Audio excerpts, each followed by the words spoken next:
Good morning mga campers. Right now we are here in Rongtara Camp in Pak Chong, Khao Yai. This was taken last Wednesday, March 21, I think, 2024. And we are setting our tents in the campground in Rongtara. Guys, kung nakikita niyo yung mga vans dyan sa campsite, yun ay mga accommodation. This is a very unique campsite. It's because of their accommodation. They are using vans and container vans and buses as guest accommodation. Yung vans na along the river, there are about 6 units of vans along the river na price yan ng 2,500 baht per night, and it accommodate 2 to 3 packs each van, or maybe the most is 4 packs. And those vans na medyo malayo sa river, ang price niya is 2,000 per night.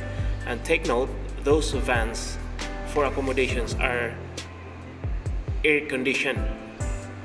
Mga air conditioned. Guys, nakikita nyo yung river. This river is from the national park in Khao Yai. Napaka fresh, clean water, clear, at saka super cold. Napakalamig. Klarong-klarong isda, guys. Kahit sa taas ka lang, makikita mo yung isda dahil sa freshness of the water. So, ito yung nasit up namin na tent.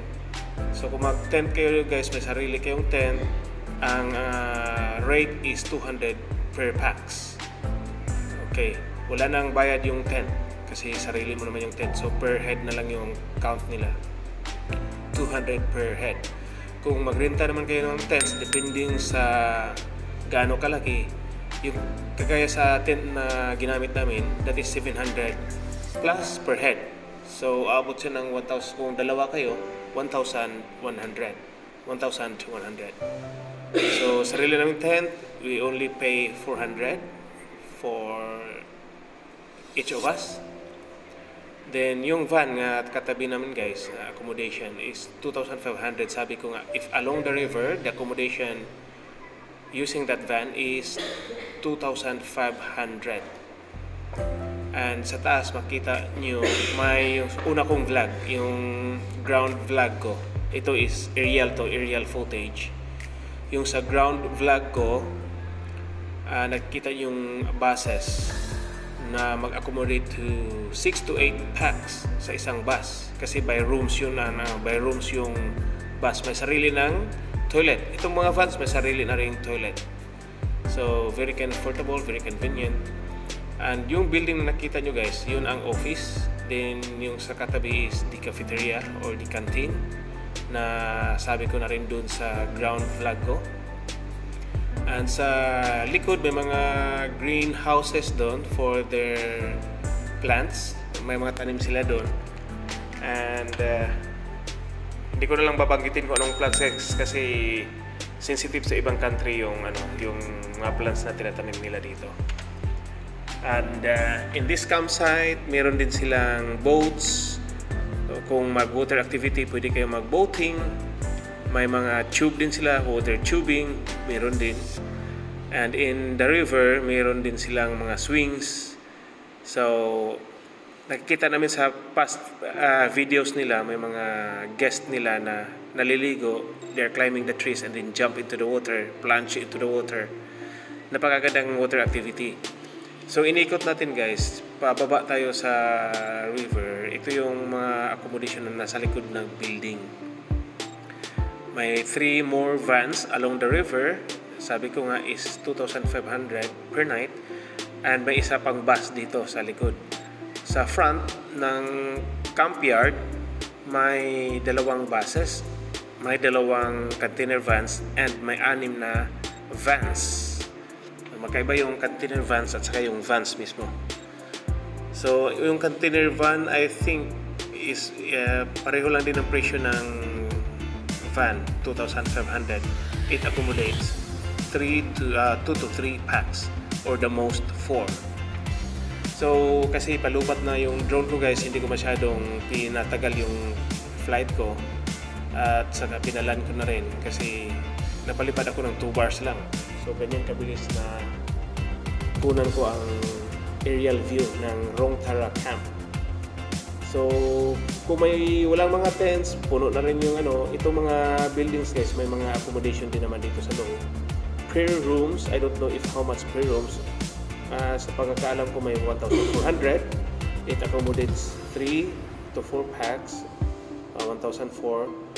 So mas iba pa rin yung saka malawak yung parking lot nila guys. Malawak yung parking lot. Kaya lang if you are having your own tent,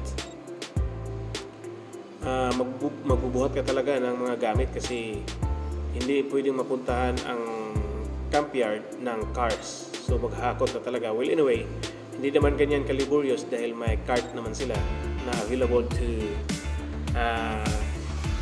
gawing career ng mga gamit nyo sa camping. So guys, ito yun. Well maintained, ang grasses well groomed, so napakalinis ang campsite. May mga aso. Ang kagandahan dito is pet friendly, so na-accommodate yung pets namin. Nagdagdag kami ng 150 per pet. So 100 per pet pala, per dog. Parang libre yata to, nakalimutan ko guys, pero parang libre yata din pala dito ang pets ng 150 per head doon sa hotel na pala yung sa DNA. So but dito nadamadali ako guys kasi lubat ko talaga yung lubat na yung drone ko. So tingnan nyo guys yung grass, napakalinis, napaka well groomed, well maintained. So maganda dito guys, lalo na pag may marami kayo, mas enjoy yung water activity. So yun lang muna guys, this is Rong Tara. For sure I will be back in this campsite because hindi ko talaga napunan lahat. So surely babalikan ko pa to for more update and information sa mga may inquiries dyan. Pwede kayong mag-comment below, so baka may nakalimutan ako. So until here, maraming salamat. Campers Creed signing off.